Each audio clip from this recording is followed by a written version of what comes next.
of President Ibrahim Traore to give that some value. And then it's going to grow into affecting the rest of Africa. This is the table that we're setting. This is a whole game changer. The monetary stranglehold is over with. That's the final conclusion or final step in our evolving liberation struggle. I say evolving, it's been evolving for decades because we've never had economic control. So now we're gaining economic control through our own PanAfrican coin. So go to that website. If you open up a wallet, give us a shout out in the chat box. I'm going to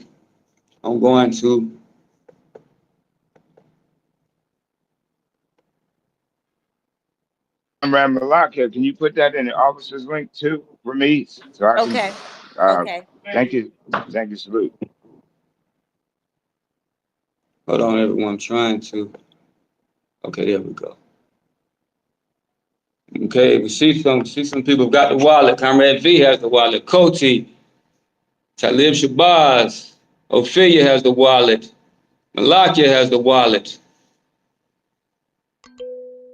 We got 10 people. Go and get that wallet. If you want to support, go ahead and purchase you a coin as well. 1, 2 coin, 100 coins, 10 coins, whatever. That's panafrican.reparations.app.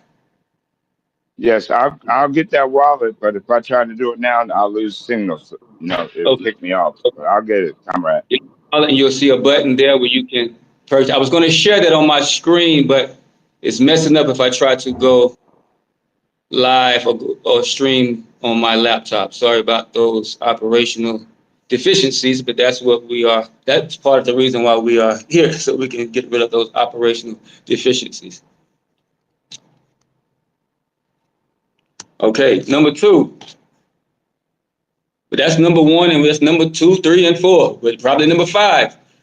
We have to form some joint unity amongst ourselves, comrades. Joint unity.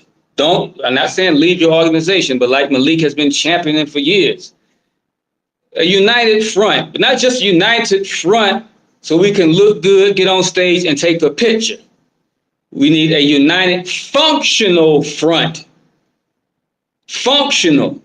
When I say functional, I mean it's walking in the same direction. It has the same agenda. That's functional. We can have 1 million people united, but if they're walking in 1 million different directions, or even 5 different directions, then it's not functional. So everyone that's on this call, first of all, we're going to become functional on this call. We're going to become functional, united in a functional way. Then we're going to spread that functionality, if that's a word. I didn't go that far in school. I might be making up some words. We're going to spread that functionality to our comrades in our organizations. Number 1 part of being functional, of uniting, which we see the Sahel region doing. We saw even different struggles in different countries, opposing parties. They form united front in the struggle for self-determination. Sister Khadijah, thank you for opening the wallet. But it has to be based on a framework of us being liberated. How do you get liberated? What's the steps to take towards liberation?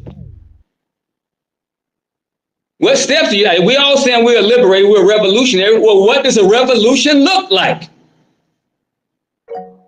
What does a revolution look like? It doesn't just look like us having guns and looking like a revolutionary, because the most powerful revolutionaries carried flowers. They didn't even have guns. One of the most powerful revolutionaries was a man named Gandhi, because he took power in India without a gun. He didn't even weigh enough to even carry a gun, probably. But it was about self-determination. All revolutions are based on the right of self-determination, meaning you are radically changing power. So in America, our struggle must be on changing our power that we've converted and giving to the white man, taking it amongst ourselves and declaring our independence. That's the right of self-determination, which we are doing starting July the 4th, the start of Black Summer. But we need a functional, that's functional, unite behind that framework. Now, if I want Black power, which is self-determination, and you want privileges as a minority, member of the Democratic Party keep voting, then we can't have functional unity. Because I want a nation. You want to be a minority in somebody else's nation. I want my own army and police department. You want to keep marching while they murder our sisters and murder our children. You want to keep doing that. We can't have functional unity. I love you. I can take a picture with you, but we can't do anything functional. Brothers and sisters, we're cheering on a brother who retaliated or whoever retaliated for the murder of his loved one, of his son. But we don't want to have to keep championing people like that. We want to end that once and for all. And that's via our right of self-determination. That's what they're trying to do here in Burkina Faso. They want full self-determination. We got to start with at least point one, political independence.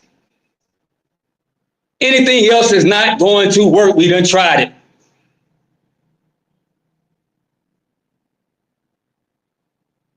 But to get mobilized, we have to unite.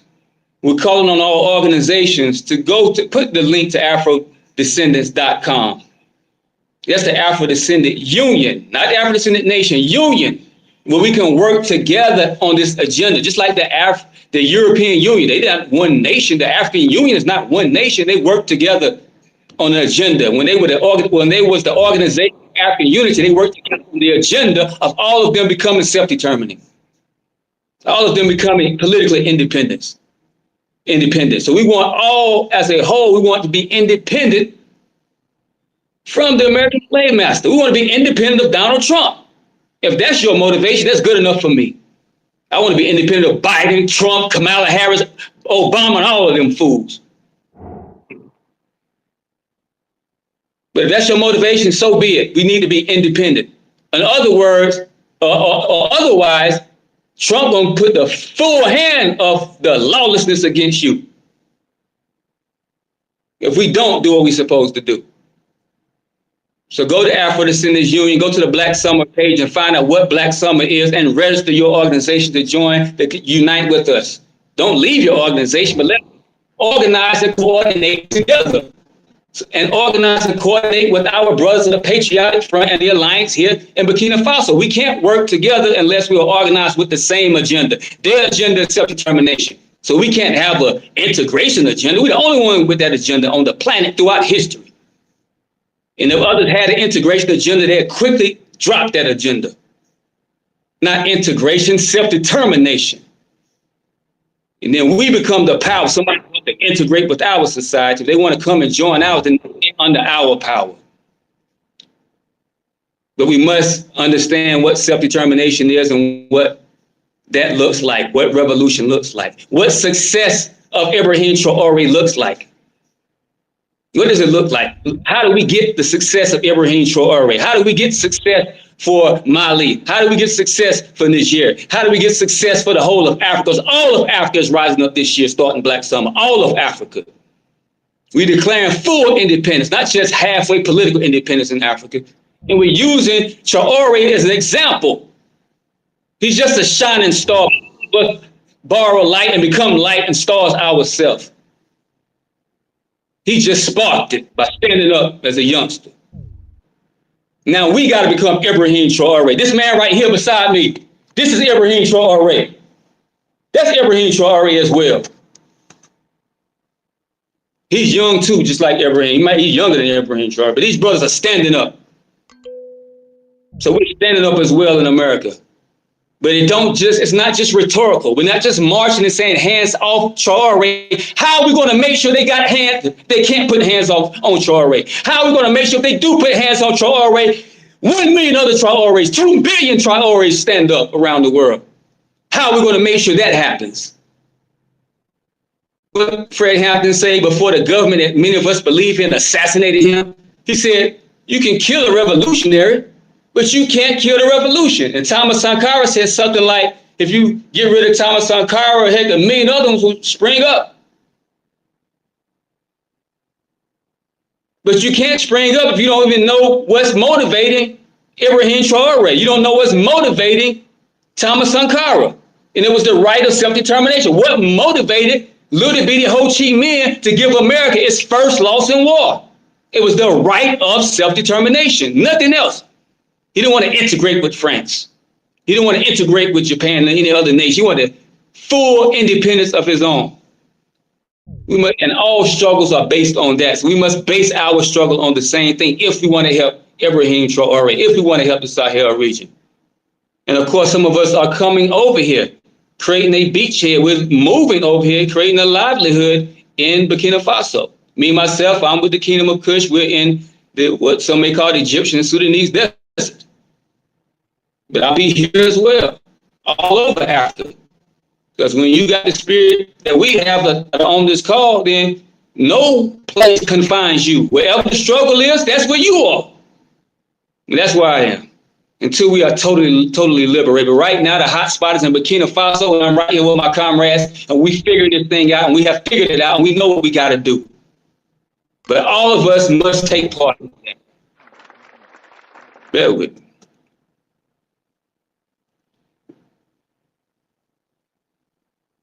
So make sure you go to that wallet. I'm losing it on my laptop, so I can't see who's all have joined, but we're going to open up the floor in about 5 minutes. If any of the other moderators want to make any statements, but we are joining, so join the African Senate Union, which puts you in alliance with the patriotic movement over here and the Secretary General of the Alliance of the Peoples of the Sahel. We unite with all the peoples here. We're going to work together. These brothers are doing great work. They're standing up. We're going to lend them resources, but we're going to have a valuable coin on ourselves, but we're going to be giving them resources to champion and to be able to engage in the struggle. They shouldn't have to depend on other nations that don't even look like them. And we salute Putin and Russia. Those are some different white folks. Somebody said that's the white brother that's unlike by the other white brothers. So we definitely salute Putin for standing up, and even, what's his name, Kim Jong-un, I can't pronounce his name correctly, out of North Korea, he's assisting as well, because we got the same enemy. So we salute them. But it's time for people that look like them to also be of help, and we can be the greatest help, actually. Actually, we are the other superpower. The number one superpower that are not using their power is black people in America. And that power immediately becomes reclaimed by us. We didn't give it away to the American government. We gave them our power. But when we stand up and declare independence, then we become the superpower. And we're going to lend that superpower to our brothers and sisters in Africa. But right now, we got to unite. We got to organize. You got to attend these conferences and find out how we, not just the conferences to the public, this one is, but we have intimate conferences where we are going over exactly what we are doing. We're helping you to organize in your city. If you want to come over, we're helping you to facilitate that as well. But the biggest action that's going on the planet that's being planned is Black Summer. Start with Black Independence Day right there in America and all over America. And Comrade Malik is instrumental in making that not only happen in America, but globally, all Africa, South America as well. We're standing up and we're declaring full independence. So we need you all to participate in that. Everybody should be right. We should be George Floyd protests times 100 come July the 4th. But that's what they're going to be doing in Africa as well. That's what they'll be doing in Africa as well. So we're getting ready to open up this floor. But if you all have any questions, then get ready with your questions, your input. But I want to first ask any of our panelists if they want to say anything. Raise your hand. Professor Small wants to say anything. He can go ahead. Comrade Malik. I don't know if Ajabu came on yet. Malakia, you can go ahead and unlock the mics. I don't even know if you know how to do that. Let me see something. And I'm on this call. I don't know. I'm on the phone. I'm not using the phone. Bear with me, everybody. I'm gonna see if I can make it happen. Let me see what I can do. How can we?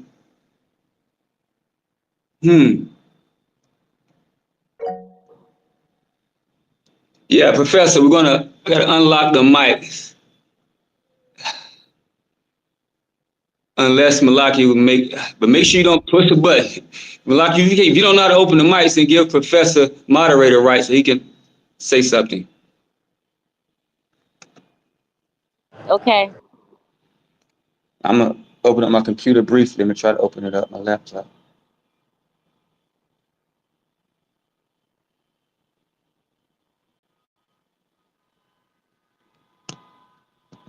Let me know when you give it to him. Yes, you have moderator rights. Thank you very much. Yes, sir. Thank you, brother. That was quite clear in explaining to the world what self-determination is and how we must move towards that kind of unity, oneness, and understanding what the target is. But I would just like to sit back and hear some of the questions and have us respond to some of the questions at this point.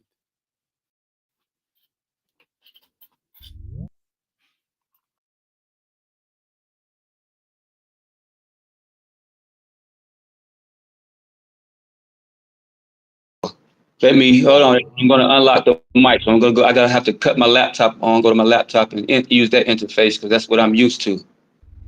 I don't know how to do it on this phone. If I can do it right quick before it cuts. Let me do it. Let me see. Before it cuts. Yeah, take your time, Comrade Ramzu. Take your time. We're not going anywhere. We're here. My service might go somewhere else. That's okay. I understand what you mean. I understand, though. Okay, I think the microphones are unlocked. Yeah, they're Okay. unlocked. Yes, so we don't get confused and get a lot of cross traffic. If you want to make a statement, comment, or ask a question, please raise your hand. Comrade Ramsey will call on you. You know, raise your hand. He'll call on you. You know, unlock your mic, and then once you answer the question, go back on mute again. So we'll make sure that everyone can hear very clearly. So we got to keep it organized, and everyone gets the opportunity to ask their question. Salute. Oh, so I wanted to say something before I let someone else speak. Okay, we got 18 people join the wallet. We need 18 million, we need 18,000 to join the wallet. Get you some coin, get you the Pan-African coin. Justice Walson, shout out to Justice, shout out to Felicia West, Comrade Lisa, Comrade Shirley, Comrade Michelle, Battle, Habituallah, Devin, Life First, Professor Smalls, Khadijah, Sister Winona. Hold on, we got more here. I'm trying to see how I can get the rest of them. Black Power, brother Ramzu. Black Power. Black Power from our forces who we support you and honor what you're doing from the Black Lawyers for Justice and the Black Panther movement. We pledge $500 on this Saturday. We pledge $500. We're gonna donate $500. $500 coming from Comrade Malik. And that's on behalf of myself and Elder Ajabu and our movement. We pledge $500 because we know the good work you're doing, and we're gonna make sure you get that right away, today, right now. Okay. We appreciate that. Comrade. There's other users as well, but my screen is not showing them. I'm kind of new to trying to use the app, but we'll give a shout out.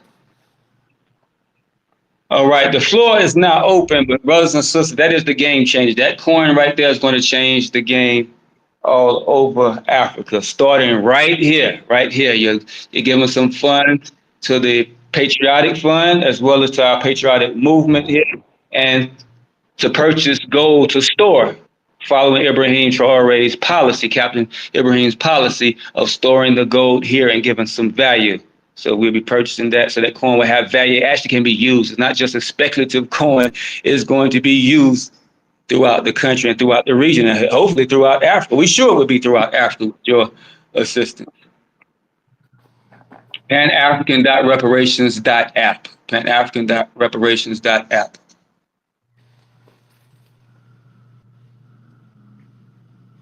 Okay, if who has their hands up? Anybody want to say anything? You're free to speak, free to ask some questions. Comrade V, go ahead. Black Power. Real quick question. I know as you saying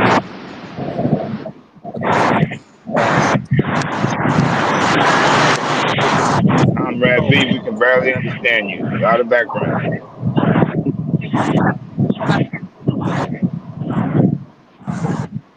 I think that might be Brother Rand background. That's somebody else. If you have your mic, mute your mic. That's somebody else. Everyone, please stay muted unless you're called on. Please stay muted.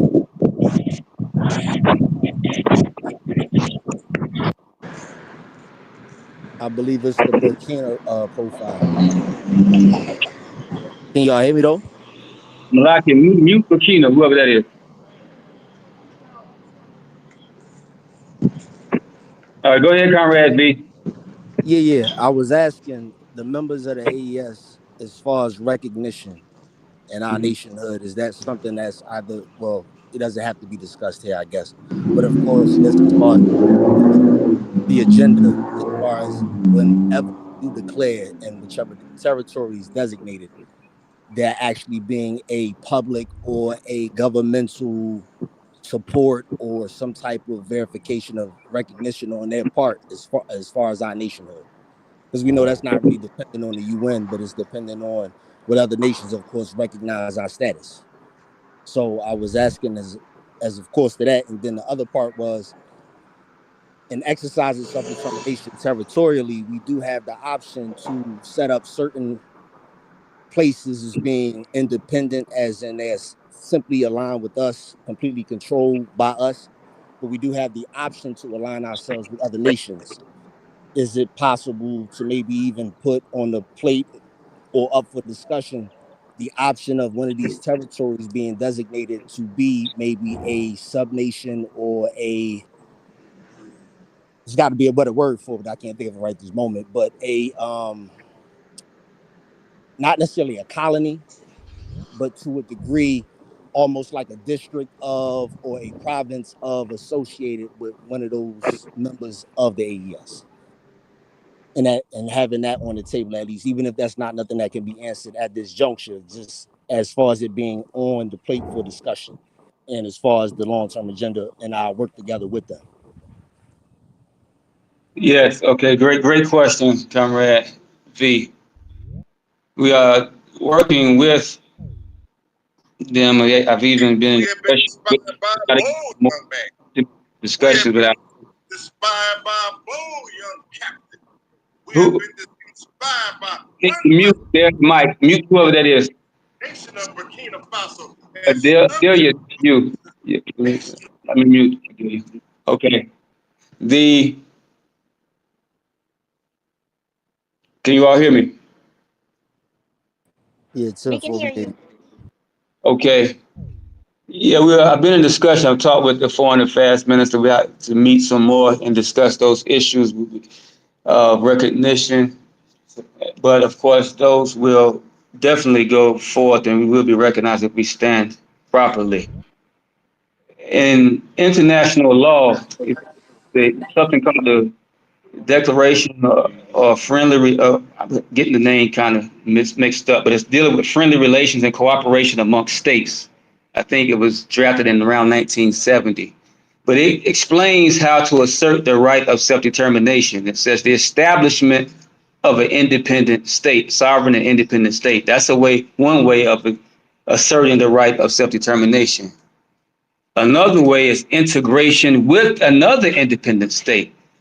So just like the Congressman Dana T. Rohrabacher out of California, if you all didn't know, the government had a hearing in 2016 on self-determination, national self-determination movements. And the chairman of that hearing, Dana T. Rohrabacher, 29-year congressman around that time out of California, made the statement that, yes, people can stand up and declare their independence. He said, even if the people of San Diego, that may be Mexicans, said if they want to stand up, they can have a vote on it, and it's adios, San Diego. That was his exact words. So he was talking about the second option of self-determination, which means integrating with another state. You may feel that you're too weak, so you can say, okay, We're going to declare independence in Detroit, but we feel weak, so we're going to integrate with Burkina Faso. If they accept us, we'll integrate with them. We'll become like an outpost of Burkina Faso all the way over in America. You see, if they choose to, and if we choose to go that route. So yes, that can happen. We could associate, integrate with any nation that allows us. That's what the right of self-determination is. But of course, the first option of self-determination is to declare independence and create your own independent state. So that's what I advise you all to look that document up. Malik may just share it in the chat box, but we go over that all the time on our conference call. We have a web conference on the orientation into the right of self-determination. She'll put that link information in the chat box as well. But every call we go over that hearing where the congressman explained how Black people can easily assert self-determination. He said it's a matter of just holding a vote. If the people say yes, then it's adios. That's what the American government did. So we got to, yes, of course, there will be some opposition. They'll try to oppose it. They'll try to sabotage us in Detroit. But lawfully, they cannot oppose that. Lawfully, they cannot oppose that. And so we can do whatever we want if that nation accepts it, Comrade V. And we'll talk on the acknowledgement issues later. But first of all, another nation can't just intervene in the affairs of another nation and say, I recognize people who didn't even stand up to be recognized. We can first stand up for others to intervene on our behalf and acknowledge it. Yeah, for sure. Of course, I understand that, bro. I'm just saying more or less just in terms of discussion. And of course, whatever an arrangement between us and whatever potential nations we do align ourselves with is between us. So whatever agreement or arrangement as far as self-governance, as far as control of economics, hell, even the type of currency we use, of course, is up to whatever arrangement is made between them. So I was just saying more or less of it being on the table as far as discussion. Yes, And of sir. course, territorially, if we are looking to acquire certain territories that have the most viability, then as far as strengthening ourselves globally, if we have, let's just say 5, 6 territories, 6 of those, of course, well, 5 or 6, let's just say 4 of those, I of hear course, she could be completely silent, complaining because autonomous I without guess any potential because Hold on. agreement. Ayana told me it was a theme. It was called Royal Tea Mike is on. Party. Before it say they get there in the color. Stacy. Yeah, okay. We got it. I know it's a mistake, sister. Go ahead, Comrade V. No doubt, no doubt. I can't remember the last thing I said, but in short, just saying in terms of it being a potential is out of those 6 nations, out of those 6 micronations, or that 6 of those federations, 6 locations out of that federation, 4 of them be completely sovereign and independent, while 2 may have some type of integrated situation set up with those who we have an alliance with potentially. Just maybe something along that lines, I would say more so, but not necessarily being a case where we're looking at it as a potential weak situation on our behalf, but just looking at it as being a power move. Yeah. Big force. Yeah. Well, all of those things can be arranged. It's up to the people of that territory to determine self-determination for them. But we'll have definitely the conversations. Is there anybody else that want to ask any questions, make any statements besides the usual comrades? Comrade Shams, we're going to get to you. See if there's anyone else who want to make any statements, ask any questions, raise your hand. Urban Intellectuals, Comrade General Parker, go ahead. Salute. And peace and blessings to the whole panel. I have much love and respect for all of you. But I just have one question. And I'm going to back you no matter what. And we've spoken several times before, and we haven't really gotten that response that we did the first time when we had 4 million viewers come out when I first met you. But I just want to know, even in this movement, and it's always to our benefit, how can we, or what do we say or do to motivate the people to stand up for themselves who generally have been motivated by fear or convenience, or they don't want to, they're so settled in, they want to not chance losing this house, not chance losing this job, not chance losing favor with the status quo. What do we do? And you know, I'll put the message out there for you. You already know that. But what do we say to these people to motivate them to stand up for themselves finally? All right, good question, Comrade General Parker. General Parker is one of the moderators of Urban Intellectual. If you all go, if you haven't liked and followed that page on Facebook, they already have over 1 million followers. And they gave me my first viral moment. He was there. General Parker doesn't just go on social media. He's live on the ground. He was live on the ground recording us at the Independence rally and vote in Detroit when the cops came and we had to handle our business lawfully against the cops, and it went viral. It had like 5 million views. Then other people took the same video from him and went viral on YouTube. I'm the only person that don't have enough followers to make it go viral. It doesn't matter, but as long as he got the message out, he's been helping us try to spread the message of self-determination.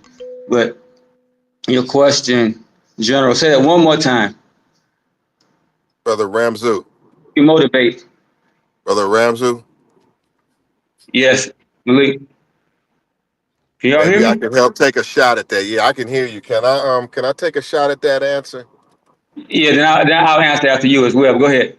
Yeah, but he What wanted the General question again first, Malik. He wanted the question again. So say the question and then give us the answer. Okay, the question, as I understood it from Brother General Parker, was what is going to motivate a people to stand up for these strong goals of self-determination and take these risks if they already comfortable on their jobs or they have a fear factor. That's how that's how I paraphrase his question. Did I get that correct, Brother Parker? Yes, you did, brother. Okay, so my quick answer, then I defer to Brother Ramzu, is that right now that we are taught that the conditions and the climate set the stage for revolution, which is complete constructive change. So my argument to you is that there is already enough that is being taken from black people. There is already enough that is being done to black people that have created the right conditions that get us on the phone line together. I say that this is a different time than whenever you and Brother Ramzu started, that this time is different. Now, we have been taught over the last several years that we are about a very conservative or reactionary part of this movement. We have been taught that we are foundational Black Americans. We have been taught that we have been taught that we are that we are not that we are not African. The Africans are not our friends or our allies.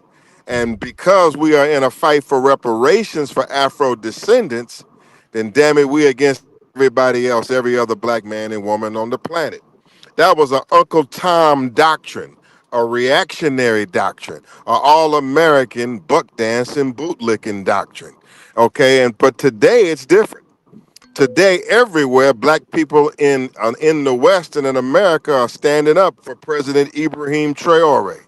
They are standing up for what he represents and the idea that he represents. The idea that he represents is that Africa is ours and that we are African. And just like this devil Donald Trump is talking about making America great and taking everything back that America owes, and part of that's ours anyway.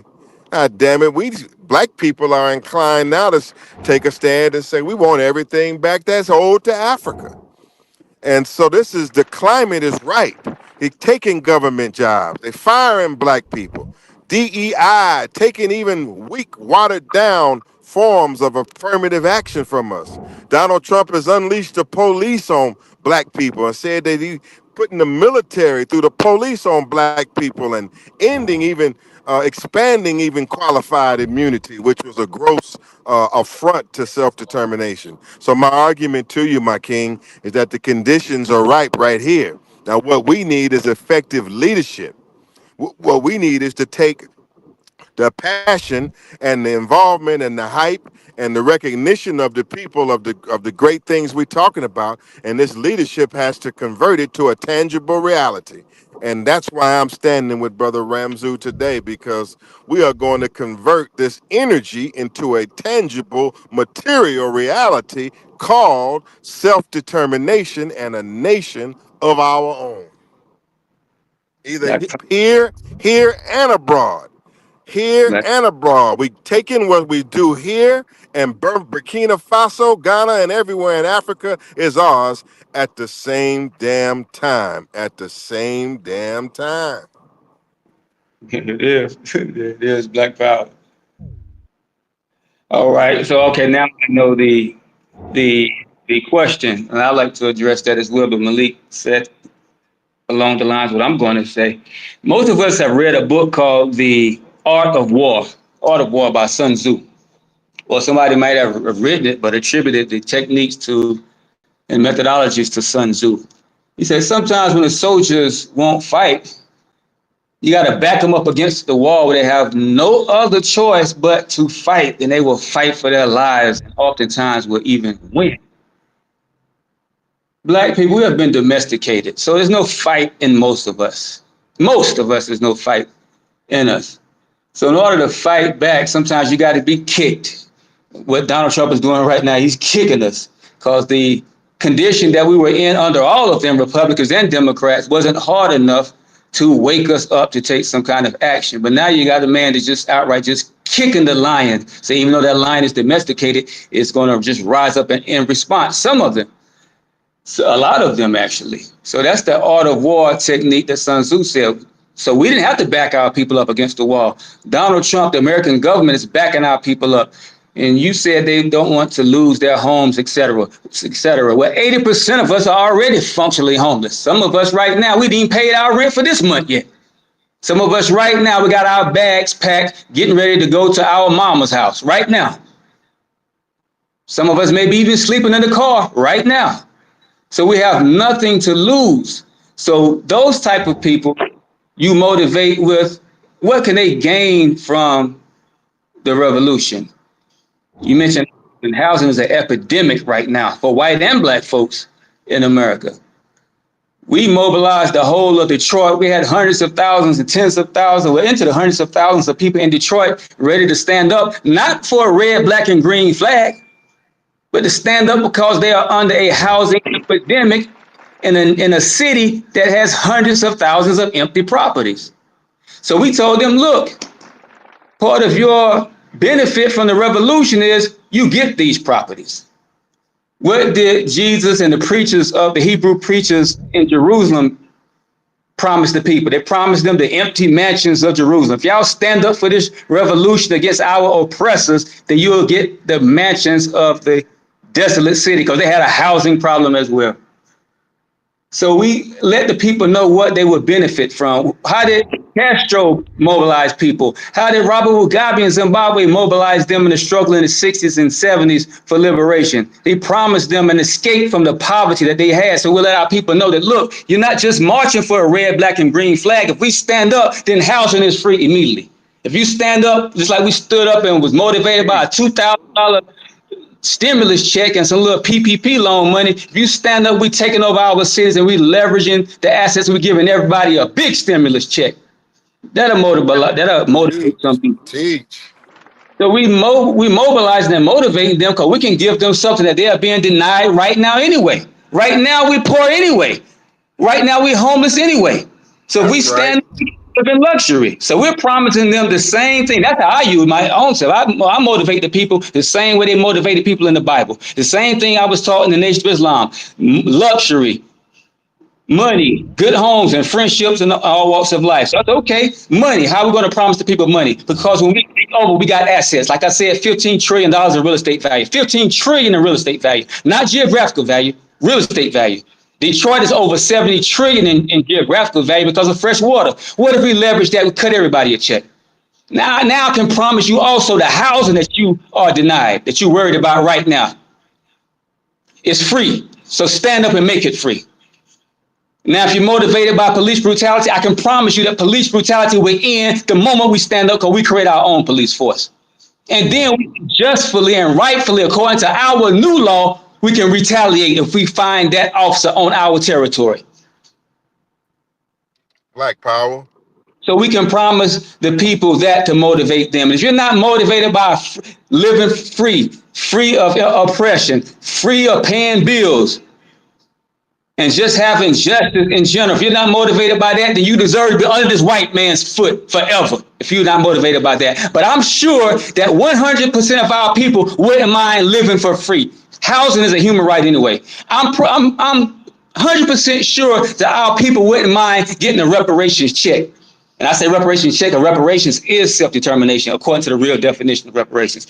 I'm 100% sure that if we told our people that tomorrow there would be no more oppressive police force, we would have our own police force, they would vote for Black independence. I'm 100% sure. They just have to know that that right exists, and then we have the power to bring that into reality. And that's why Malik just said we are motivating our people to stand up and make that a reality for Black Summer. It's game over this year. We can't do it any longer. I'm not finna turn my smooth skinned fist, pumping it for 80 more years until it turn into a raisin. I'm not gonna do that. I'd rather die while my skin is still smooth. What Jay-Z said, die with a good-looking corpse. I hate to quote that fool, but that was a good saying he said. I'm not going to grow old in this struggle. Well, I know we can do it here, and none of us should be willing to grow old in this struggle. Let's stand up right now, bring it to an end, and not just for us, like Comrade Dan always says, for our people. But let's carry on. We got people that may want to ask some questions and make statements. Professor, I thought I saw one thing, Brother Ramzu, in the course of your answers, can you tell these brothers and sisters or advise them on what kind of actions that you recommend they take on July 4th and July 4th weekend? Okay. July 4th, the actions will be a variety. Number one action is we want to assemble to declare our independence. You can, as an online vote, but those in those cities, you'll have ballots. But first of all, you got to organize with us. Get with us so you can represent your city. If your city's don't have good representation and participation, then go to a bigger city. Come to Detroit. Go wherever our people, Chicago, whatever city there is that's earmarked. And you'll find the information out on Black Summer's page on AfroDescendants.com. But actions will include rallying and declaring independence. People will be marching. We'll also be blacking out government, but blacking out businesses, boycotting as well. Boycotting because we forming our own economy. So you can do those things as well. We'll be rallying like Comrade Malik said. Some people just come out and want to say F Trump. If you want to come out and say F Trump, we have a F Trump coalition as well on board. So those. And we also have actions of rallying and declaring independence with our so-called immigrant community. If the immigrants want sanctuary, then they will have sanctuary with us. They have sanctuary with us, so they must stand as well. So those actions will be engaged in. Some people online, they can't make it, but we want everybody to really hit the streets. Just like the Democratic Party, they're calling on people to hit the streets as well. But they admit that if they're dealing with civil rights, political actions, they can only hit the streets. They can't get anything out of it, but just expression of outrage. If we're dealing with our human right of self-determination, we actually can get something out of it. We can get Black power out of this thing. But it requires all of us. Everybody, tell your family members, tell your friends, tell your neighbors, they got to stand up on July the 4th. And participate in the whole Black Summer. There will be a mobilization, just like the Arab Spring. They didn't just stand up on one day just set it up. And they set up and regimes toppled. Well, we ain't gotta try to topple Donald Trump. We just taking power where we live. And now he's toppled from having control over where we live. Those are actions that will be engaged in mass mobilization, rallies, your seats of power, city halls, etc. But come and organize with us so we can tell you the hot spot. Anything else, Comrade Malik? Oh no, sir, that's fine with me. So I would say to you sisters and brothers who are like myself, standing up to the call that Brother Ramzu has made for July 4th weekend, which is worldwide Black independence.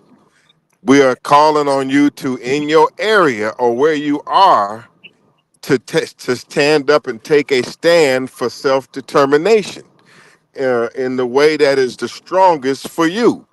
And so just like on April 30th, they stood up for President Ibrahim, just like on May next weekend, they're all standing up for African liberation and the Sahel 3 on July 4th in the East and the West. That's what we're working on now in Burkina Faso.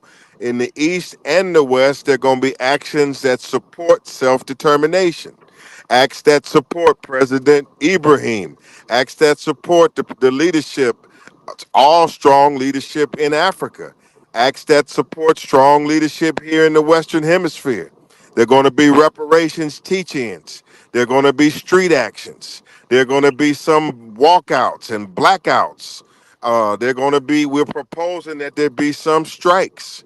There's going to be all kind of actions. There are going to be gang interventions. There are going to be strong actions everywhere for self-determination, but we need you all to make it happen. Because as we do all of that, we're going to coordinate all of these actions, and we're going to be getting votes and contacts and registration for everybody that wants to get this white man up off our neck and get us something for ourselves. And so this is our mass mobilization. This is what we're working on for the East and the West, and we're going to need you all to stand up and organize. So Brother Ramzu will give your instructions of when the next meeting is, because the next meeting will be a meeting for you all to tell us what kind of action you're going to take and how we're going to support you into taking it, and how we're going to help you with your flyers, help you with your demonstrations, help you with your action. But we are demanding that everybody take some action this Black Summer starting on July 4th weekend.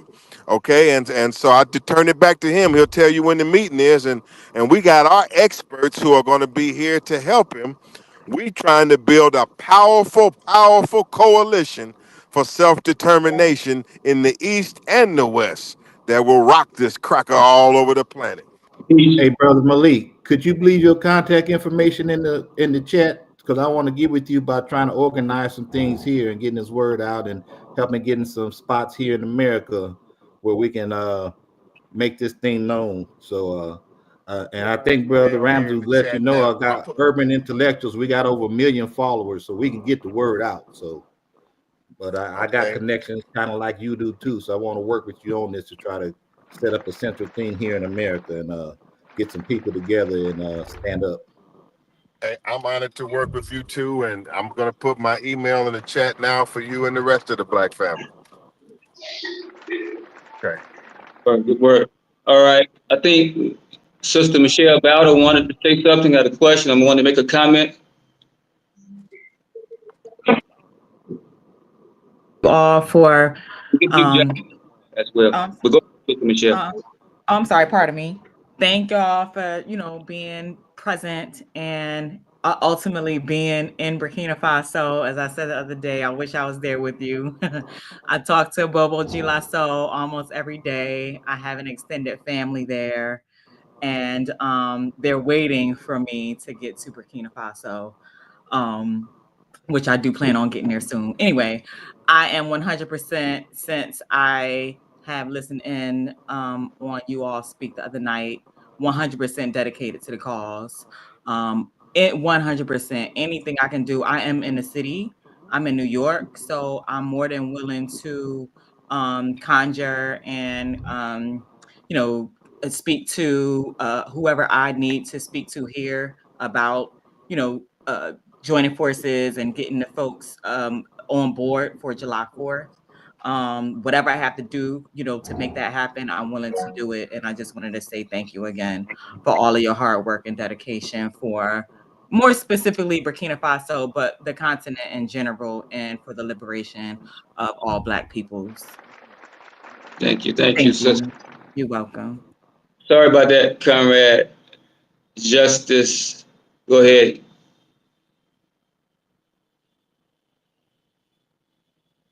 Justice Bilal Shabazz.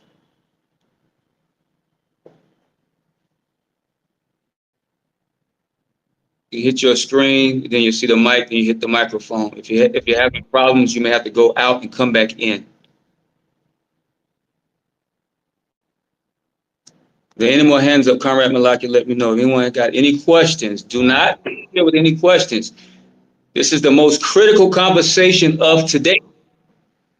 It's the most critical conversation of today and of the day, meaning this period of time. There's nothing more critical that's happening than in Africa on the planet than what's happening in Burkina Faso. And there's no more critical action in the history of Black America than Black Summer, by us rising up to declare our independence and realize what we were taught by the great liberation organizations, Nation of Islam, Moorish Science Temple, the UNIA, the Republic of New Africa. We're bringing all of the Black Panther Party, the Black Liberation Army. We're bringing all of those aspirations.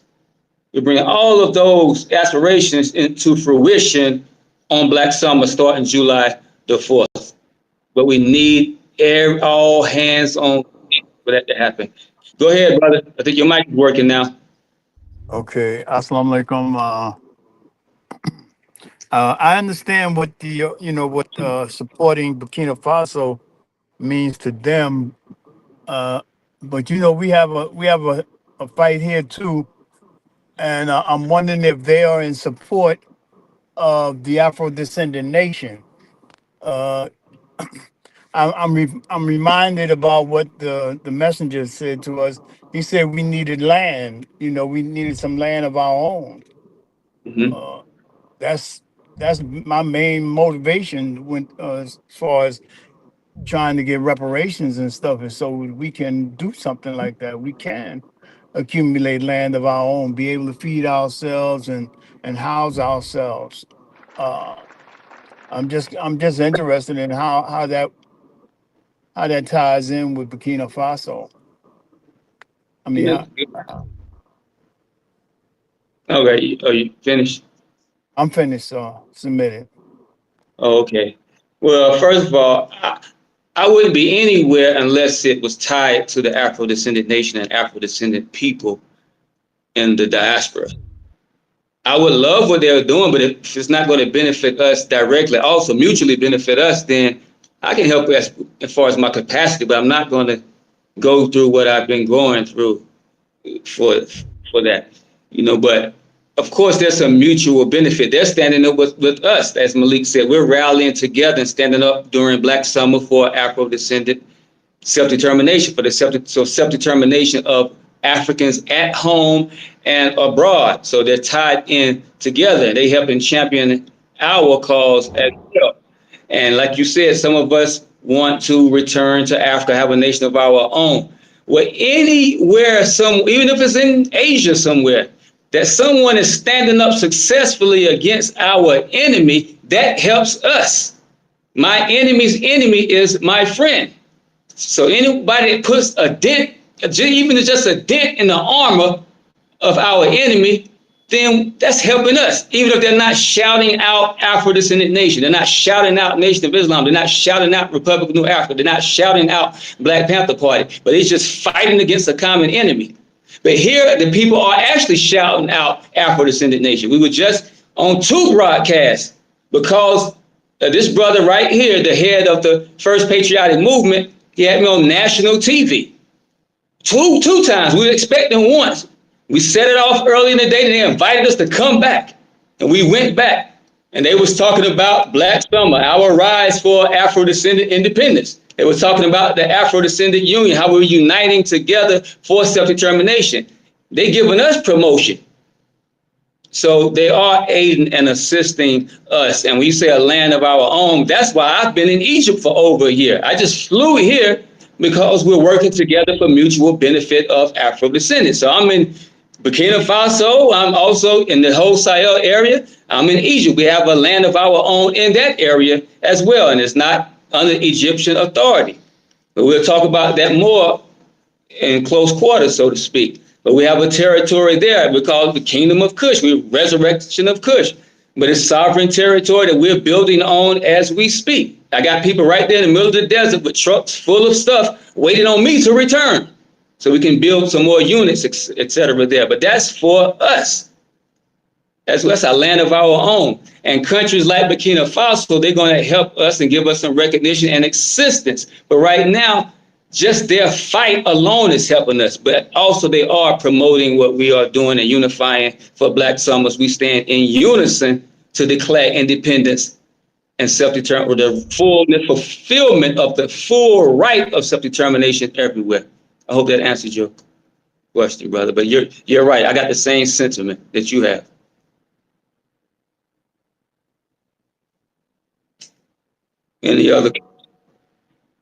Any comments? Any shout outs? Whatever you want. Okay, I see a hand went up. Comrade Shams, go ahead. Make sure y'all keep sharing that link, Malaki, PanAfrican.reparations.app. We're changing the course of economic development in Africa, the course of African power. PanAfrican.reparations.app. Get the Pan-African wallet, buy a Pan-African coin, buy 2 coins, buy 5 coins, buy 10, buy 100 coins. That goes to our securing the nation of Burkina Faso, this whole region. Also goes to establishing economic sustainability through agriculture, and we will be backing that by purchasing and storing gold under the new initiative of President Ibrahim Traore. And you will have a valuable coin that will be of use. Comrade Shams, go ahead.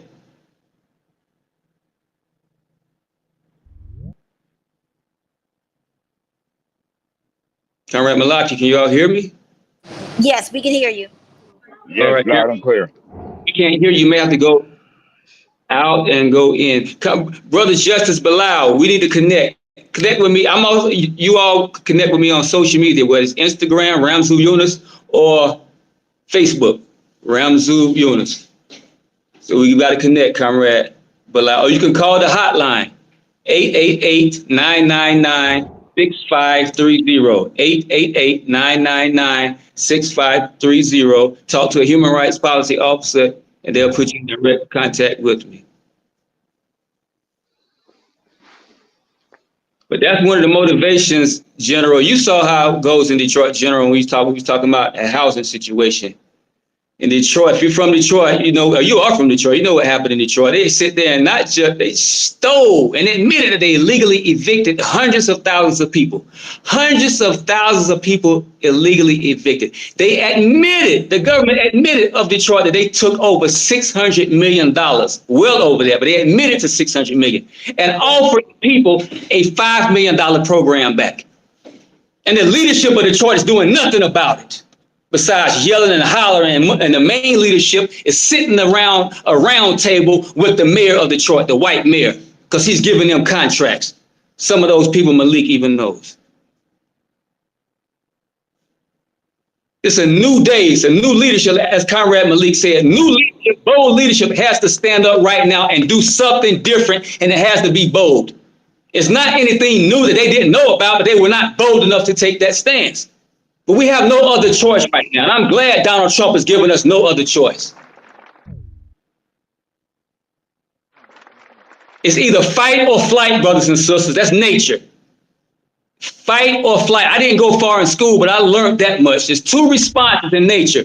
You either fight or you take flight. Either you're going to come to Africa and establish something of your own, or you're going to fight where you are. You're not going to sit there and keep taking it.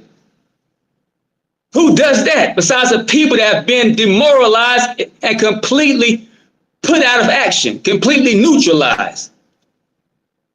It's a term that I heard from the Honorable Salas Muhammad. He credited somebody else with enlightening him, and he took it further. He called it a civil death. We are dead, brothers and sisters. And when you can't stop police from murdering your people, when you are, first of all, when you are a minority, you have no political power, that's a civil death. That's the death that actually Jesus was talking about. He said there are people, I'm speaking to the dead right now, because they had no political power. They were colonized by the Romans. And don't get it twisted, Jesus was tried for trying to take over the government. He wouldn't spread no religious doctrine. He was trying to take over the government and practice the right of self-determination for his people. So he got tried for trying to take over the government. But he was talking about a civil death that the people need to be resurrected from. We are under a civil death in America, and we need a resurrection. Whenever you can't respond, whenever you can watch the police shoot a black the face at point blank range and we do nothing about it besides say her name, then something is wrong with us. We dead. Whenever they can shoot a little boy down in a split second and playing with toys in a park, we dead.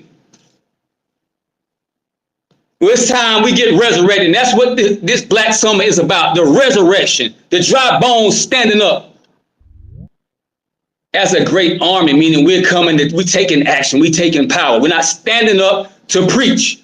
We're not standing up to shout. We're not standing up to hold hands. We may do all of that, but we're also standing up to take some power via our right of self-determination. We're not coming in a hostile, violent, unlawful manner. We're peacefully standing. But if the enemy want to bring it, then give me liberty or give me death. But we're not coming for that. We're coming peacefully. But our enemies sometimes don't know peace. But if enough of us stand up, then we don't have to worry about that. Heck, they might just take a couple of us out, and I'm willing to be one of those. But they won't take all. They never have taken all of us out at one time. They just take the leadership out. Take me. Any other questions, any answer? Well, we got to take action. We can't be playing no more. This man right here talking about he's going to start, he's already doing it, arbitrarily arresting people and shipping them off to El Salvador. How many people want to be in that prison you saw those Hispanics in, those Latino, whatever they want to call those brothers? How many people want to be in a prison like that? I don't know if you've ever been in a prison in a foreign country. They're not nice. Well, I ain't did nothing wrong. You don't have to do nothing wrong. He's arbitrarily arresting people. You a threat. He's evoking laws from the 1700s. And you know what we were doing in the 1700s. So we got to stand up, brothers and sisters. We got to stand up. If you don't stand up, that means you are standing against us. You might as well go sit on Donald Trump's lap while he's signing these bills to condemn us. If you don't stand up. It's imperative. As Wilson said 107 years ago, self-determination is not a mere phrase. It is an imperative principle of action. We got to take action based on this. Any questions, any input? Go ahead, comrade. Tamiko.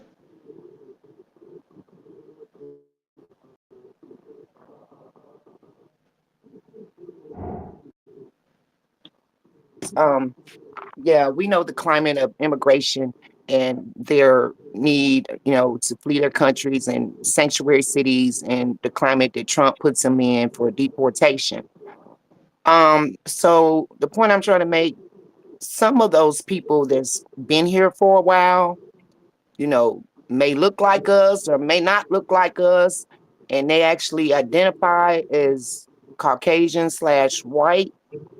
How do we guard and prevent and protect against the infiltration by those people, claiming that they want sanctuary, but they come in to disrupt and infiltrate and those such things? Just like the enemy, we follow how he did. Because they are a minority, they are immediately neutralized anyway. They can try what they want. It's like we've been trying what we want to do, but we've got nowhere because we are under a majority white rule. That's tyranny of the majority. So when they try to come in, there's nothing that they can do besides bow down. Just like our leadership in America, political leadership, when they joined them, they had to bow down. The Democratic Party, I don't care if they're black, and a lot of them even got African names, Hakeem, Sekou, Jeffries. Got all these kinds of names. What's some of the other names they got? All of them are sellouts. So they bowing down because they became part of that system. What Kwasi Yamfu, Negro that condemned Dr. Khaled, he's still there cooning around for the government. But they're neutralized. They weren't able to join the government and change things for their people. They joined the government and added on to the fire that's against us, the hell that we're in America. So the same thing for people, but we got ways, but that neutralizes them because they're under our power. They can only contribute to our power. But there would be ways, of course, of screening people, whatever, but more of them will probably stand up than we. But hey, We saw even in Michigan, white people ran up into the state house with machine guns. If black people don't stand up, I might call some of them white folks to help us stand up. But we got to stand up.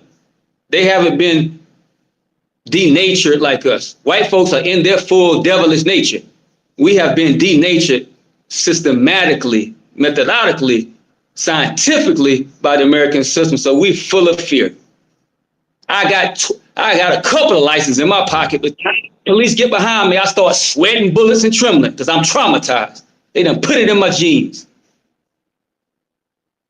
And now we fearful. They put fear in us as well. So we won't even, it's hard for us to even stand up. That's why we got to be motivated. That's why a lot of people that do stand up, they drugged up.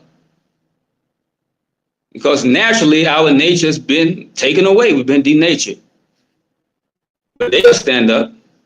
So let's not disregard those who can add on to our standing up by getting into the paralysis of analysis.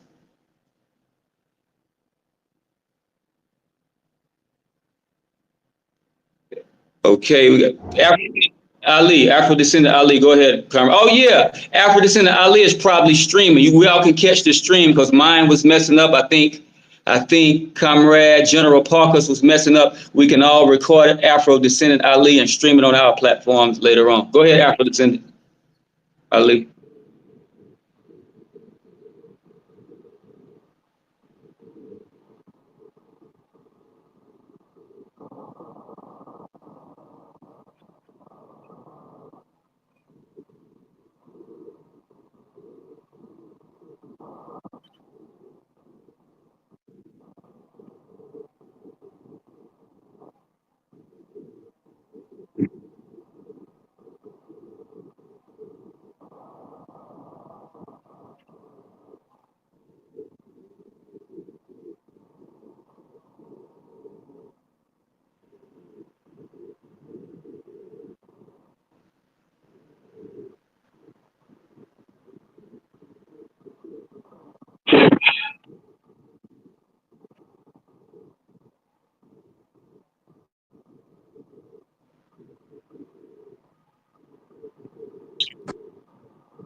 Okay, I'll speak on South Sudan, but it's something else close to home. It just happened just a few years ago or so. Did you all know that there's a Afro-descendant community in Mexico that have the same history that we have in North America, in the United States? So that recently, because of the same problems that we have, the discrimination, the poverty, etc., they decided to stand up about 9 areas or municipalities, and they joined on and declared their independence and formed one united state, whatever they want to call it. They asserted their right of self-determination. They call themselves Afro-descendants. They have a history stemming from slavery down in Mexico. They said based on the fact that Mexico ratified the International Covenant on Civil and Political Rights in 1981. So that means self-determination, the right of self-determination became law and enshrined in their constitution. So based on that fact, they said, we're tired of filing complaints. We're tired of suffering. Because Mexico acknowledges the right of self-determination, we're just going to stand up boldly and just say, look, we're going to control where we live. And they formed a new state, nation, whatever they want to call it, based on their right of self-determination. So that's a great example. You all can look that up. Just Google Afro-descendant municipality forms in Mexico, and you may find that article. But we share that article all the times on our web conference, our orientation into the right of self-determination, because you have to set an example for motivation. And that's a recent example in Mexico. They just simply stood up and said, look, we are asserting our right of self-determination. In America, ratified the same document 11 years later. In 1992, they ratified the International Covenant on Civil and Political Rights. I was talking to a Hebrew brother, I think it was today or was it yesterday, I was talking to a Hebrew Israelite brother, and they're big on the Old Testament. I said, there's a new Ark of the Covenant, and it's called the International Covenant on Civil and Political Rights. With that, the walls of Jericho can't stand. The walls of America can't stand against that covenant, because that covenant says that black people have a right to have their own power. But will we rally together like the Hebrews did and get behind that covenant and that right that we have? So on not on March, that's when the covenant came into play, March 23rd, 1976. But on July the 4th, we will be standing up behind the Ark of the Covenant as well against the walls of Jericho and declaring independence based on that covenant. See, what happened in the Bible is really what's happening right now. We're standing up with that same covenant that says we have a right to self-determination. It says we have a right to reparations as well. We're standing up based on that law, and we're not just claiming, we're physically asserting and taking what's ours peacefully. They can't stop. You think Donald Trump and a few people can stop 50 million black people? They got the military. Well, my mama's in the military. She gonna come and shoot me? My sister's in the military. She gonna come and shoot me? My cousin's in the military. He gonna come and shoot me? They gonna do just like the military did during the Arab Spring in Egypt. The military jumped out of the tanks and joined the stands, the assemblies, the rallies. Matter of fact, they let the rally people come and stand on top of the tank. But we're not even creating those monsters. See, that's what fear does. Fear creates monsters. United States didn't say we're going to kill y'all if y'all stand up. We just envision that. We create that monster. If I stand up, they're going to blow a missile and kill us all. Well, hell, they killing you one by one anyway. They blowing the brains out of your babies in Detroit anyway. They shooting your sisters, your women in the face at point blank range anyway. They strangling full-grown black men on live stream anyway. So what you gonna do? Any other question? Comment. Comrade Cornell.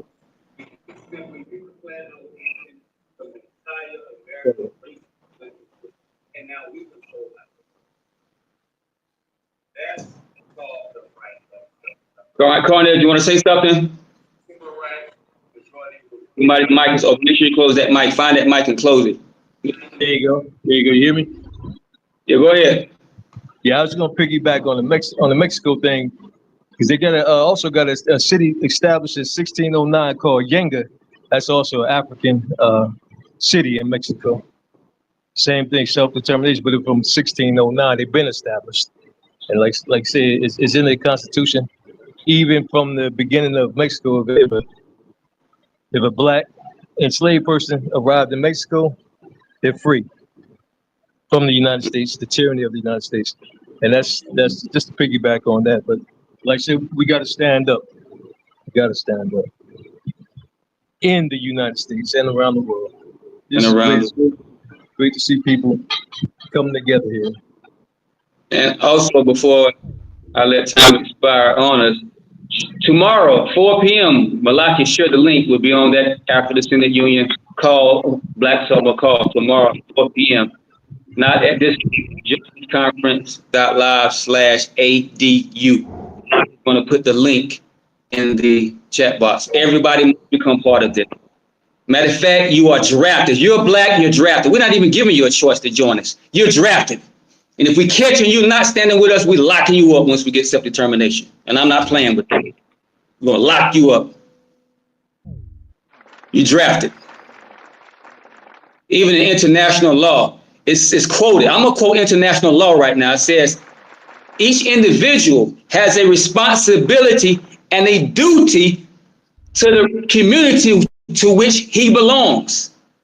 It's our duty and responsibility to stand up for our human rights. It says all of us have a right to promote human rights and to defend against violations of human rights. That's what international law actually says. That's what those documents at the United Nations says. So it's our responsibility to stand up, brothers and sisters. Become a human rights policy officer. Promote human rights. Help people to organize their human rights. Stand up. We're going to win this thing this year. Another year is not passing, brothers and sisters. I don't even think we got another year. Okay? One of the first persons Donald Trump will come for and try to send him straight to El Salvador. And he right there in D.C. They coming for us. We got to stand up and get some jurisdictional control. Any other questions, any comments? We'll be here tomorrow, 4 p.m. Malik shared the link. Go to our Facebook page. You'll see the link on there as well. I'll be streaming live from Burkina Faso tomorrow, just doing a live stream, just talking to the people. I'm sorry our stream didn't work out tonight, but the capacity here is not good, the bandwidth. Comrade Shams, go ahead. Comrade Shams, we can't hear you. He got to unmute his mic. Unmute your mic. He knows Comrade Shams speaks on here all the time. It must be malfunctioning. Are the mics unlocked, Comrade Malakia? Unlocked. Yes, they're unlocked. Yeah. Anyone else? Anyone else? But brothers and sisters, this is real. This is real. This is not a game. This is not a game.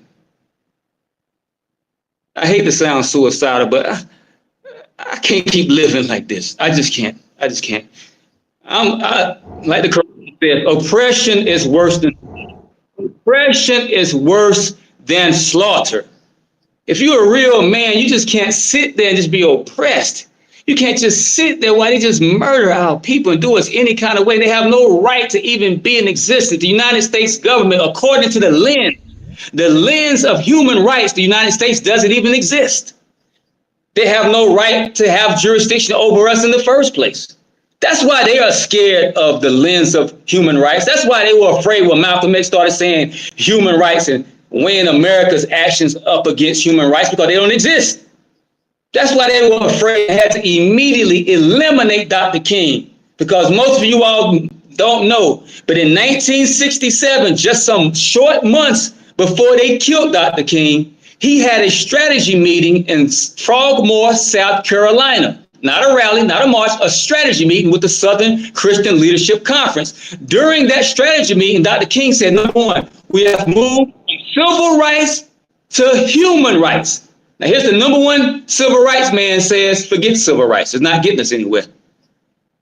He had enough humility to bow down to what Malcolm X was criticizing him about and said, civil rights, we can't get anything. It has to be human rights. But he didn't just say that. Check this.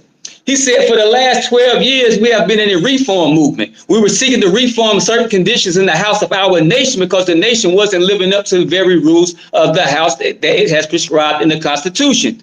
Then after Selma and the Voting Rights Bill, we moved into a new era, which must be an era of revolution. I think we must see the great distinction between the reform movement and a revolutionary movement. I done read that so much, I know it verbatim. I'm not even looking at this transcript. But that's what Dr. King said. To your surprise, he said, forget civil rights. Civil rights, got to plead with them to do it. Human rights gives us the right to have our own power, even as a minority on that territory called the United States. So he said, we got to have power. He said, after the Voting Rights Bill, after Selma, the marches, all of that voting rights, that was part of trying to reform America. The mathematics don't add. How many people on this call went past the second grade or third?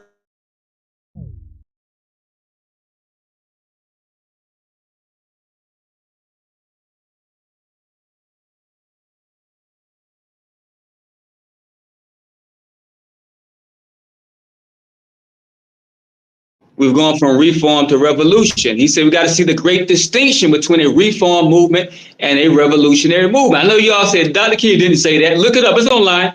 The meeting in Frogmore, South Carolina in 1967.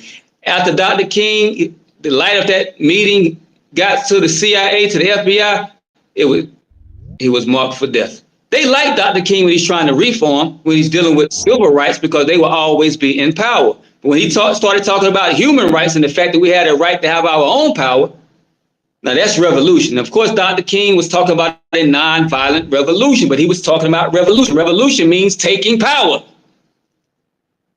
So that's what King was talking. He said, then he started saying, there's nothing wrong with saying black power, because the people of the civil rights movement, they were afraid. They didn't like that term, black power. Imagine being so domesticated that you hate the word black power, but that's what they suffered from, and we all suffered from that. Cut your cameras. Okay. So Dr. King switched tactics because he saw the great distinction. Today, brothers and sisters, we must see, do the mic as well, we must see the great distinction between a reform movement and a revolutionary movement. What's the distinction? A reform movement is under the civil rights authority of the nation and is under a white majority. Inside of their political science, there's something called tyranny of the majority. Look it up. There's thousands and tens of thousands of articles on tyranny of the majority. Tyranny of the majority is defined as an inherent weakness of democracy, in which a majority of a population pursues its own interests, even against the minority group. So it is akin to oppression and tyranny. So it's naturally that if you are a minority, you're always going to get the short end of the stick. That's why nobody would choose to be a minority inside of somebody else's democracy, especially when you know you have a right to have your own power. So we can't reform this. We're just 13% trying to persuade 87% to think like we do when they naturally don't think like we think. They naturally don't feel like we feel, and they shouldn't naturally. So we're going to lose. So the distinction is civil rights can't win. Civil rights, you're trying to appeal to what Malcolm said, the moral conscience of a people who has no moral conscience. Human rights says, even if we are a minority, we have a right to have our own nation, our own power on the ground called the United States of America. So Dr. King said we got to see the great distinction, because some of us think we are revolutionaries, but really you are reformists. Some of us may even think we are civil rights activists, but we really are a human rights activist. When you talk about black power, you want black power, that's a human right. You can't talk about black power under civil rights, because there's no such thing as black power under civil rights, not unless you are the majority population. It's impossible. It's mathematically impossible. That's why I asked, how many of us have went past the second grade and know mathematics? How many of us know that 13 is less than 87? Some of us might not know. The way we've been acting, we don't know. But I know for a fact that 87 is more than 13%. I know for a fact that even 40% is more than 13%. So I don't expect to get nothing that's 13%. That's why nobody on this planet seeks integration as a minority. The only people that will seek integration and allow integration is a majority population, because they then usurp the power of that minority. And that's what happened to us. And Dr. King realized that. So we must follow what Dr. King was saying right before they killed him. Disown, get away from civil rights, engage in a human rights revolution for our own power. Non-violent. But we invite the Black Panthers, the NFAC, whoever, bring your guns, whatever, stand up boldly with those. We're not coming to shoot nothing up. We're just coming to stand up for what's our right. Any other questions, any comments? Comrade Andre, do you want to say something? Andreas X? No, brother, I'm listening. Thank you. Black Power. Black Power.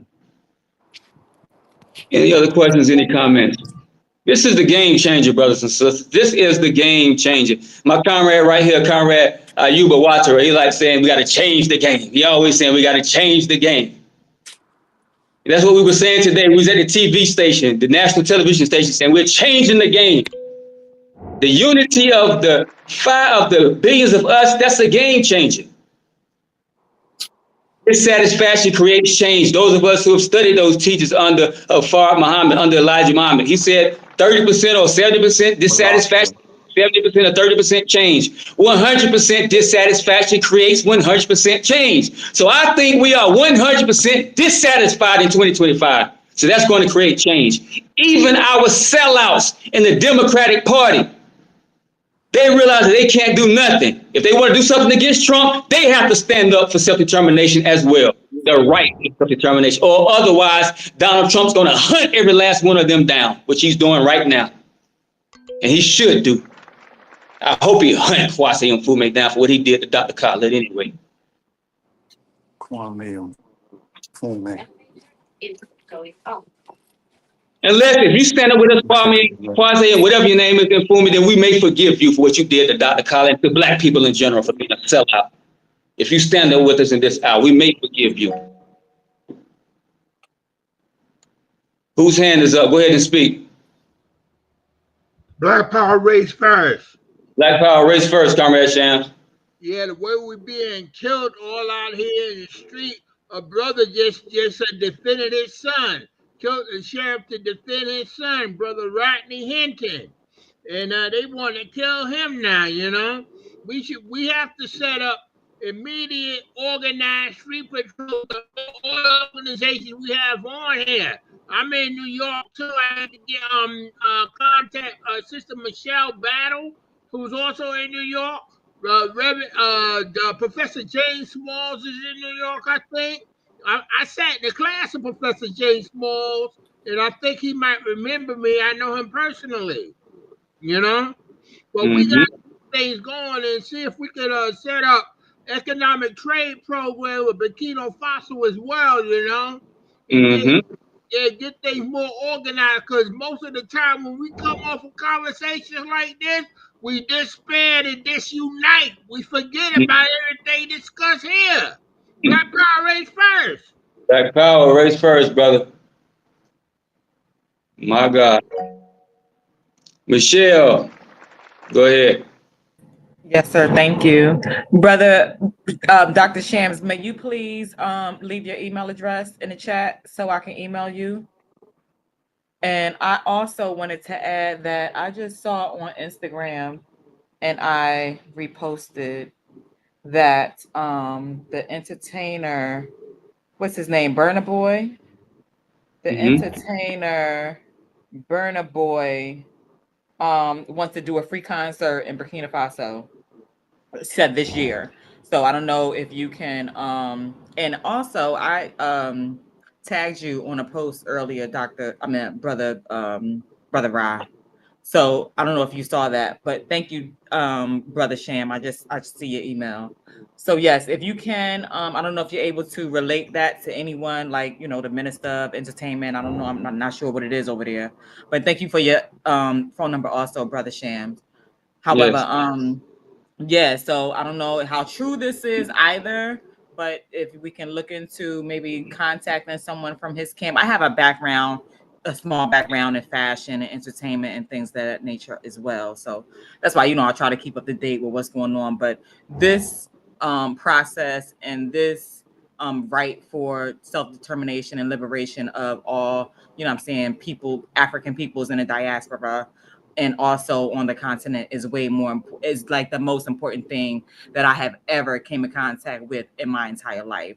Again, so I am 100% behind it and standing up. I wear my badges every day. I'm affiliated with the consulate in Burkina Faso up on 125th Street. I myself also have a small business related to Burkina Faso. The president, Traore, has 100% gave me ignition and like gas, you know what I mean, put the battery in my back to have me go. And like, I've been going nonstop since then. Again, before he was even the president, my peoples in Bobo Gilaso have, and I have been, like in contact and have, you know what I mean, relations, and like that's my uncle, that's my peoples. I give back my company, Le Burkina Bay, which I've put in the chat a number of times. My company gives back 1% to the Ministry of Agriculture. We give back 1% to a restaurant in Bilbo Gila. So I'm 100%, like I talk to Burkina Faso almost every day. Again, I wish I was there with you. So I'm a little jealous, but you know, I'm teasing. I don't have a jealous bone in my body. However, I wish I was there with you, brother. And thank you again for the fight that you do. I am open and willing to whatever I got to do to assist on a battleground in New York City. I'm willing. So I'll leave my email for everyone also if you want to reach out, anything I could do. I also sell buttons. My business, I sell buttons in relations to Burkina Faso. I sell t-shirts and I sell hoodies on Etsy. So, but again, I'll leave my email address for anyone if they want to reach out and, you know what I mean, assist me in a battleground in New York City and the surrounding, you know what I mean, Tri-City areas, Philadelphia, New Jersey, Delaware, you know what I mean? So anyway, thank you again. Thank you, Sister Michelle. She's dedicated. She loves what's happening. You see, brothers, my brother, this just to the brothers. I'm gonna have a personal word right quick with the brothers that's on here. You see how the women love a real man? I ain't talking about a real man because you got muscles. Now I got some muscles myself. I love exercising and building my muscles. But that doesn't make me a man. When I stand up courageously, that's what makes us men. Don't you want the women to love you like they love this brother? They don't even know this, but they love him. Because he's standing up like a man should do. Even men love him. Heck, I love him. I might not be having some of the thoughts the sisters may be having, but I love them too. So, brother, we want our sisters to start loving us as men. Not because of muscles, not because of what we can do in the bed, but love us because we are standing up as protectors of them, our family, and our nation. We should be mimicking what this brother is doing. Sad to say, it's a rarity. But I know I'm not one to say we don't got strong black men in leadership in America. They just don't give us the attention that they do to weak people. They give weak leaders attention. That's called controlled opposition. Everybody on here is probably a strong black brother, black leader, as a sister and a brother, but you don't get the attention. They want to get immediate attention to controlled opposition so we can all of us say, oh, that's the leader right there. Let's get behind that leader. And that leader is going to keep us in check until we get old and die. Keep us doing nothing besides shouting out something. They ain't going to give Malik no mainstream play. They're not going to give Professor Small mainstream play. Ramzu Yunus is not getting mainstream play. But we can hit the Chitlin circuit and get mainstream. Forget the mainstream. Forget Fox News. I got daggone Coyote News. We got urban intellectuals. They got millions of followers as well. We got Afro-descendant Ali and his networks. We got Sister Koti Tamar, her networks. We got all of us as individuals sharing on social media. We the Chitlin circuit, as they call it. Used to call it back in the days. If we can't get on the big stage, we'll play the Chitlin circuit. Then the big stage have to play us. See, they're not giving us that attention. So we do have strong leadership that Malik Shabazz was talking about. We just got to get the word out to our people. This is the biggest thing happening. Black Summer is the biggest thing happening. What Traore and the Sahel Alliance is doing, that's part of Black Summer's action. That's standing up for self-determination. We're doing it globally. Black Summer, hashtag Black Summer. I always hashtag Black Summer 2025. Make sure you hashtag Black Summer 2025. Matter of fact, I always say this on our calls. Right now, well, you might not now know if you know how to work it, you might make yourself disappear from this conference. But go to, if you have another phone or a laptop, go to Facebook. Search Black Summer. Go to our page. The Black Summer. Matter of fact, Malik can put the link right there. The Black Summer page on Facebook. Go to that page. Hit those 3 buttons at the top and invite your friends to like it so they can see Black Summer. They can understand Black Summer is happening and they can see some of the posts. You can read the posts, watch the videos and find out exactly what we are doing.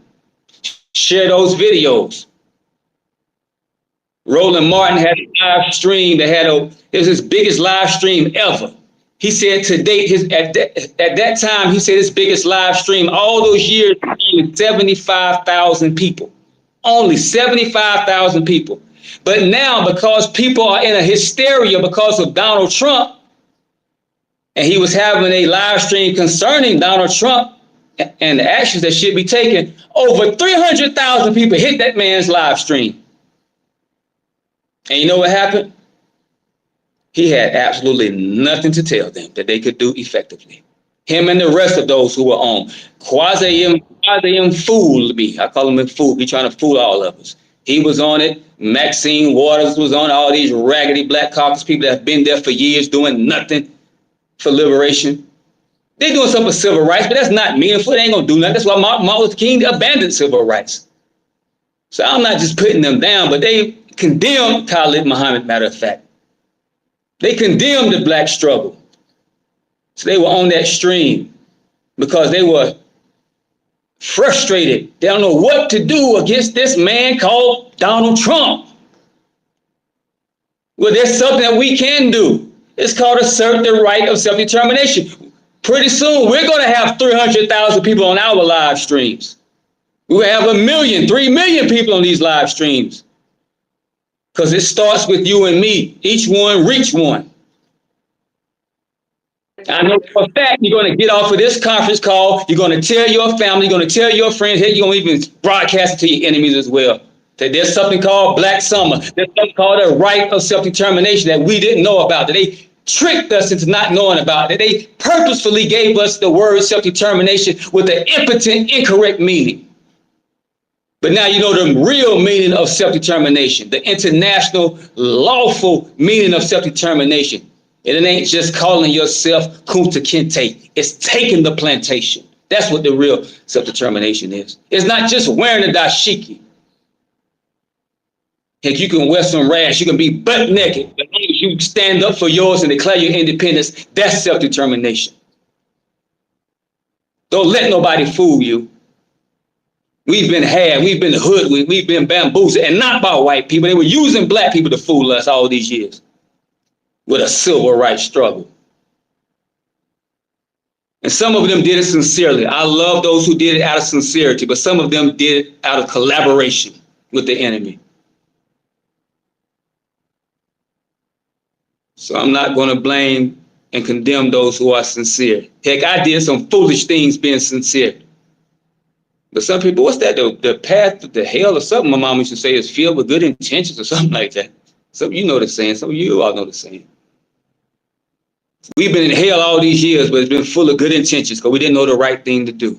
But right now, we're taking the right action. Any other questions, any input, any answer? But we're in Burkina Faso. We're broadcasting. We'll be streaming tomorrow. We're taking action. Matter of fact, I'll be putting today's national broadcast, I'll be putting that up in just an hour or so online. We had a great interview. We had 2 interviews. I don't know. I only got 1 so far. Had 2 interviews, 2 broadcasts, powerful broadcasts. So they are standing up with us. We're uniting. This move that's being made by Captain Traore and the rest of the Sahel Alliance, these are critical moves, not just for Africa, for black people and the fight against the Western imperialists in general, worldwide. This is a critical move. But the biggest move, I'm not saying this because I'm jealous of what they're doing, and I'm trying to big up us out of vain, but the biggest move, you all know what the biggest move is the rise of the black man and woman inside the hills of North America. That's the biggest move.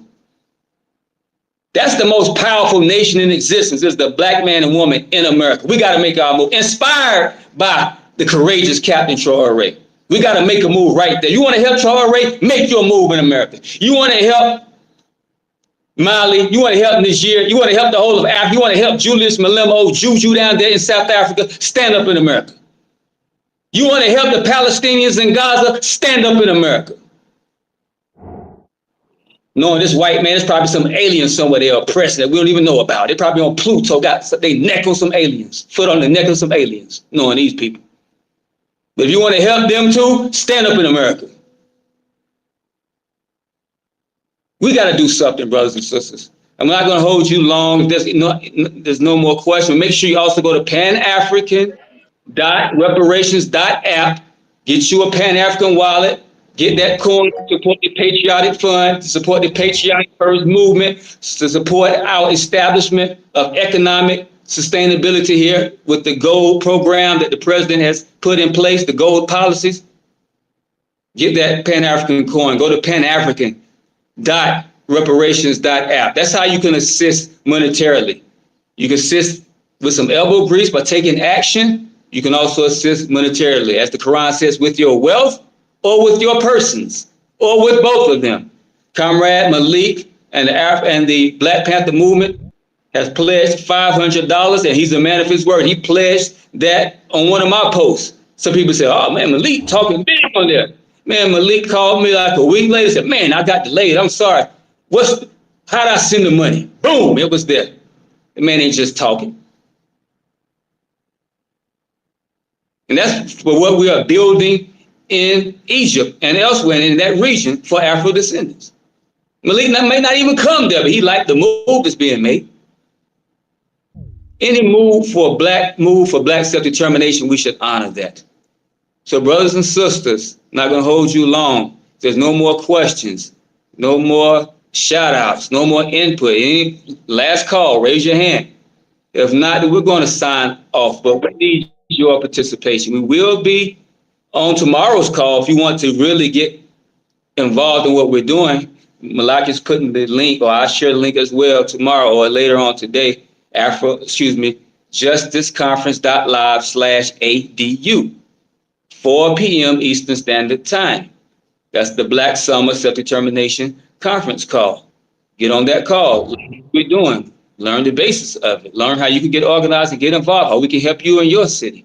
But it has to happen. Or learn how you can even come to Burkina Faso and get involved in that. But we're telling you how you can get involved, mainly standing up over there, but also contributing to the Pan-African wallet that we've established, the Pan-African coin that's established right here in Burkina Faso, as well as lending your support when we rally and stand up for the Black Summer. That will also be a call to stand up for a re-establishment of a People's African Union led by Ibrahim Traore.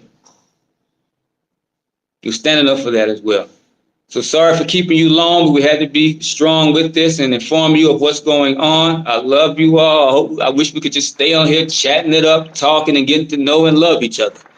But we don't have time for that. We have to get back to work. So I appreciate you all taking your time for an extraordinary conversation. There's an extraordinary action going on right here in Africa. This is extraordinary to stand up against the neo-colonial master.